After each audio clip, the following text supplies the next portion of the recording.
Profit? లక్షలంత కాదండి, వేలల్లో వచ్చింది. ఆ వేలల్లో కూడా రొటేషన్ అయిపోయేది. అదేంటి అంటే మీ రేట్స్ చూస్తేనేమో వేలల్లో ఉంది, మీకు కూడా వేలల్లోనే ప్రాఫిట్ అంటే అది చెప్తున్నానండి. ఇప్పుడు నేను లక్షల్లోకి మీకు కోట్లలో వ్యూస్ వస్తాయండి. ఎంక్వైరీస్ అందులో మనకి ఒక 500 వస్తాయి. అందులో మీకు 200 టైం పాస్ ఉంటాయి, 100 వచ్చేసి ఆర్డర్స్ వస్తాయి. ఇలా చాలా ఉంటాయండి. మీకు వ్యూస్ వస్తున్నాయి కదా, ఇన్ని లక్ష వ్యూస్ వస్తున్నాయని లక్ష ఆర్డర్స్ వచ్చేయాలని రూల్ లేదు. టైం పాస్ చాలా ఉంటాయి. కొంతమందికి ప్రైజింగ్ నచ్చకపోవచ్చు. ఎలా ఉండేది మీ మంత్లీ ఇన్కమ్ ఎంత ఉండేది మీ పికిల్స్ పైన, మీ బిజినెస్ పైన? చెప్తున్నాను కదండి, ఒక్కోసారి ఒక్కోలా అండి. 70,000 అలా, 80,000 అలా. నేను కరెక్ట్ ఫిగర్ చెప్పలేను. మనకు అప్ అండ్ డౌన్స్ అనేవి ఉంటాయండి. నేను పర్ఫెక్ట్ రేషియో ఒక ఫిగర్ అనేది నేను మీకు చెప్పలేను కదా. ఓకే, సో ముగ్గురు కలిసి బిజినెస్ ద్వారా బానే వచ్చింది మీకు దాదాపుగా నెలకి? బానే అంటే మేమైతే ఏమి కూడబెట్టుకోలేదండి. వచ్చినట్టు హాస్పిటల్కే పెట్టేస్తాను. ఓకే, అంటే ఇప్పుడు నెక్స్ట్ మీ పైన కూడా ఇప్పుడు చాలా హరాస్మెంట్, మీ సిస్టర్ ని కూడా హరాస్ చేస్తారు కాబట్టి మీరు పోలీసులను ఆశ్రయించే ఛాన్సెస్ ఉన్నాయి. కేసు వేస్తారా? ఎవరండి? మీరు మిమ్మల్ని ఎవరైతే హరాస్ చేశారో వారిపైన కేసులు వేసే ఛాన్సులు ఉన్నాయా? పోలీస్ స్టేషన్ కి వెళ్తున్నారా? వాళ్ళపైన ఏంటి యాక్షన్ తీసుకుంటున్నారా? మేము దాని గురించి ఏం మాట్లాడాలి అనుకోవట్లేదు. అంటే ఒకటి ఇప్పుడు మా మదర్ డిసైడ్ అవ్వాలండి, ఎందుకంటే ఆవిడ డెసిషనే ఫైనల్ ఉంటది. అంటే ఇప్పుడు మీ మదర్ ఏమంటున్నారు మరి ఇంట్లో దీనిపైన ఏం చెప్తున్నారు? ప్రెసెంట్ మా అక్క హెల్త్ బాగాలేదు కదండి, దాని గురించి ఇప్పుడు మేము ఫోకస్ చేస్తున్నాము. ఇంకా రిమైనింగ్ మా మదర్ అయితే ఇంకా ఫుల్ అప్సెట్ ఉంది. తను ఏడుస్తూనే ఉంది. నేను అటు మా అక్కని చూసుకోవాలా, మా మదర్ ని చూసుకోవాలా అనేది నాకు తెలియట్లేదు. ఈ టైంలో నేనున్నాను అని మా ఫ్యామిలీ వాళ్ళు కానీ, ఫ్రెండ్స్ కానీ అసలు ఎవరూ లేరండి మాకు. ఓకే, చెప్పండి. మీ ఫాదర్ ఏమంటున్నారు దీనిపైన? మా ఫాదర్ చనిపోయి 3 months అవుతుందండి. దెబ్బ మీద దెబ్బ అండి. ఓకే, సో ఇదే టైంలో ఇలా జరిగింది. సరే అండి, ఇప్పుడు నేను మిమ్మల్ని ఒక క్వశ్చన్ అడగచ్చా? చెప్పండి. ఇప్పుడు నార్మల్ గా ఈ ఇష్యూ ముందు గురించి మేము ఎలాంటి పోస్ట్ పెట్టినా చాలా మంది ఎంతో ఘోరంగా మాట్లాడారు. అప్పుడు మీరంతా ఎక్కడున్నారు? గౌరవంగా మాట్లాడినప్పుడు మేము ఎందుకు వస్తాము? ఇట్స్ గుడ్ కదా, మీకు కదా మంచిగా వచ్చినప్పుడు. మీకు గౌరవంగా మాట్లాడినప్పుడు మీరంతా ఏమైపోయారండి? ఈ ఇష్యూస్ జరగక ముందు మీరు మా దగ్గర రాలేదే. మీరు ఏ పోలీస్ స్టేషన్ కన్నా వెళ్ళారా? మీరు ఇందాకే అన్నారు కొన్ని కేసు వేస్తే వాళ్ళ ఫ్యూచర్ ఏమైపోతుంది, చనిపోతారని బ్లాక్ మెయిల్. అప్పుడు మీరు రాలేరే. మీరు ఒక కస్టమర్ ని తిట్టారు, మీ కస్టమర్ ని తిట్టారు, వాళ్ళు సోషల్ మీడియాలో పెట్టారు, అది మా వరకు వచ్చింది, మేము వచ్చాము. కానీ మీరు రాలేదే. అలా మీరు వచ్చి ఉంటే ఖచ్చితంగా యాజ్ ఏ ఉమెన్ గా నేనైనా ఖచ్చితంగా వచ్చేవారు. ఎవరైనా వస్తారు. మీరు అడిగి ఉంటే, మీరు మా వరకు వస్తే ఖచ్చితంగా వస్తాం. మీరు ఈరోజు మీడియాని మీరు గౌరవంగా అప్పుడు వాళ్ళు అన్నారు ఇలా అన్నారు లేదు, మేము వస్తాం ఖచ్చితంగా. మీకు కూడా ఇప్పటికీ మీకు ఇంత జరిగినా మీకు జీ తెలుగు న్యూస్ మీకు సపోర్ట్ గానే ఉంది. మీకోసం మేము ఇప్పటికీ మీకు సపోర్ట్ గానే మాట్లాడుతున్నాం. సోషల్ మీడియా మొత్తం ట్రోల్ అయితే మేము వస్తున్నాం. మనిషి ప్రాణంకి ఏమన్నా అయితే ఏంటండి? అయితే చెప్పండి నాకు. నేను ఎవరిని చూసుకోమంటారు? మా అమ్మని చూసుకోమంటారా, లేదంటే మా అక్కని చూసుకోమంటారా? ఈవిడ దగ్గర ఉంటే ఆవిడ ఏమన్నా చేసుకుంటదని, ఈవిడ దగ్గర ఉంటే ఇంకో ఆవిడ ఏమన్నా చేసుకుంటదని ఎఫెక్ట్ ఎవరికి అవుతుందండి? మా ఫ్యామిలీని దెబ్బతీస్తారు మొత్తం అందరూ కలిసి. కూడా లేదు, అన్న లేదు, తమ్ముడు లేదు.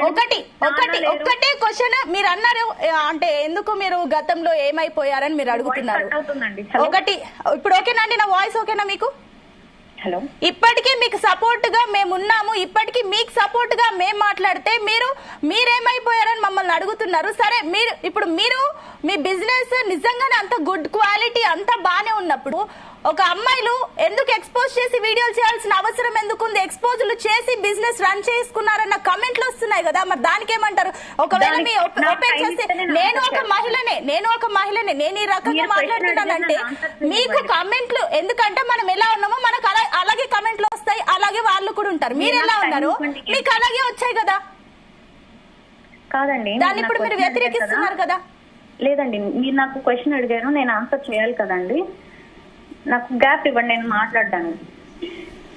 సో ఎక్స్పోజ్ అని అంటున్నారు కదండి. నేను టిక్ టాక్ ఈ టైంలోంచి నేను అందరూ చేసేటట్టు టిక్ టాక్ వీడియోస్, నా వీడియోస్ ఇండస్ట్రీ వరకు వెళ్ళి నేను ఒక 2 మూవీస్ లో కూడా ఆ వీడియోస్, డైలాగ్స్, ఎక్స్ప్రెషన్స్ ఇవన్నీ చూసే నాకు 2 మూవీస్ లో ఆఫర్ వచ్చింది. అవి చేయడం జరిగింది. అవి స్టిల్ ఆడియో డబ్బింగ్ వరకు వచ్చింది. ఓకేనా అండి, నా ప్రొఫెషన్, నా పర్సనల్ కి, నా బిజినెస్ కి ఏంటి సంబంధం? ఈ బిజినెస్ 11 months స్టార్ట్ అయింది. నా యొక్క ప్రొఫెషన్ పర్సనల్ అనేది నాకు 3 years నుంచి, అది మీకు తెలియదు. సో ఇన్ఫ్లుయెన్సర్స్ అందరూ చేస్తున్నారు, వాళ్ళందరినీ మీరు అలా తీసి మాట్లాడతారు. అలా అయితే ఎవరి ప్రొఫెషన్ వాళ్ళ, మీరు చేసిన ప్రొఫెషన్ ఇది, నేను చేసిన ప్రొఫెషన్ నాది, ఎగ్జాక్ట్లీ నా పర్సనల్ అండి ఇది. అంటే ఎగ్జాక్ట్లీ రమ్య మీరు చెప్పింది కరెక్ట్. ఎందుకంటే సెపరేట్ గా ఒక అకౌంట్ అనేది మేము క్రియేట్ చేయడం జరిగింది. ఇలా అంటారని స్టిల్ వాళ్ళు అంటున్నారు, అనే వాళ్ళు ఎలాగైనా అంటారు. అంటే ఓకే, ఒక ముగ్గురు లేడీస్ కలిసి ఒక బిజినెస్ స్టార్ట్ చేయడం, ఇంత హ్యూజ్ సక్సెస్ అవ్వడం కూడా అది ఒక గొప్ప విషయం. మీ హార్డ్ వర్క్ కనిపిస్తుంది. బట్ ఇప్పుడు మీ ఆడియో ఒకటి మాత్రమే వైరల్ అవుతుంది. ఇంకా గతంలో కొన్ని కమెంట్స్ కి సంబంధించి కూడా మీరు చాలా ఈ రకంగానే దురుసుగా మాట్లాడడము, ఇలాంటి వాటికి దానికి ఏమంటారు మరి? తను అలా తిట్టడం ఇప్పటికీ తప్పనే చెప్తున్నానండి. తను చాలా రిగ్రెట్ గా ఫీల్ అవుతుంది ఆ విషయానికి. ఓకే అండి. సో ఫైనల్ ఏంటి ఇప్పుడు ముందు నెక్స్ట్ మీ ప్లాన్ ఏంటి? ఇప్పుడు ఇంత హ్యూజ్ గా మీ రెప్యుటేషన్ దెబ్బతినిపోయింది మీరు మాట్లాడడం వల్ల. సో నెక్స్ట్ కనీసం మీరు ఈసారి న్యాయ వ్యవస్థని ఆశ్రయించే పరిస్థితి ఉందా ఏంటి? పోలీసులని ఆశ్రయిస్తారా? అది మా మదర్ డిసైడ్ అవ్వాలండి. ఈ విషయాలు మాకు తెలియదు. మా మదర్ ఏం చెప్తే కొంచెం అదే ఆలోచించి ఏదన్నా ఇది ప్రొసీడ్ అవ్వాలి నెక్స్ట్. అంటే ఇప్పుడు ఇంకొకటి, ఇందాక మీరు అన్నారు కాబట్టి ఏంటి అసలు మీ బిజినెస్ కి రీజన్ ఏంటి? అసలు వీడియోలు కూడా కొందరు ఇప్పుడు కామెంట్లు పెడుతున్నారు, మీరు చెప్పడం వల్లనే మేము కూడా చూడడం స్టార్ట్ చేసాము. ఏంటి ఆ వీడియోలు చూస్తుంటే కూడా కొన్ని ఎక్స్పోజ్ చేస్తూ కూడా ఈ రకంగా మిమ్మల్ని మీరు జనాల్ని ఇన్ఫ్లుయెన్స్ చేసి ఆర్డర్లు తెప్పించుకున్నారు అన్నట్లుగా మాట్లాడుతున్నారు. అండ్ మీకు ఇంతమంది ఇన్ఫ్లుయెన్సర్స్ ఉన్నారు కదా, మీరు ఈ రకంగా మాట్లాడడం కరెక్టా? ఎస్ రమ్య, ఇప్పుడు ఓకేనా? ఎస్ రమ్య, మీకు ఇప్పుడు ఓకేనా? మీకు ఇంతమంది ఇన్ఫ్లుయెన్సర్స్ ఉంటే మీరు ఈ రకం మాట్లాడడం కరెక్ట్ అంటారా?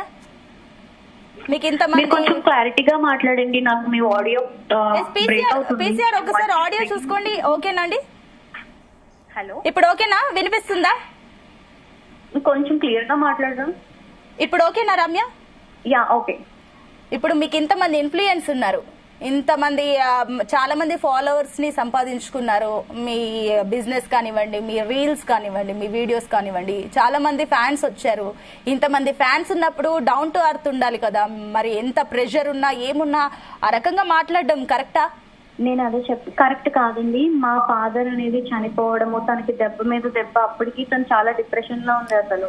తర్వాత ఇలాగా ఎవరైతే పొగిడి బాగుంది పిక్కిల్ అనేసి మంచి రివ్యూస్ ఇచ్చారో వాళ్ళే సడన్ గా మళ్ళీ ఇలా ఎందుకు నెగటివ్ గా వీడియో చేయడము, ఇలా తను ఏడవని సిచ్యువేషన్ అంటూ లేదండి.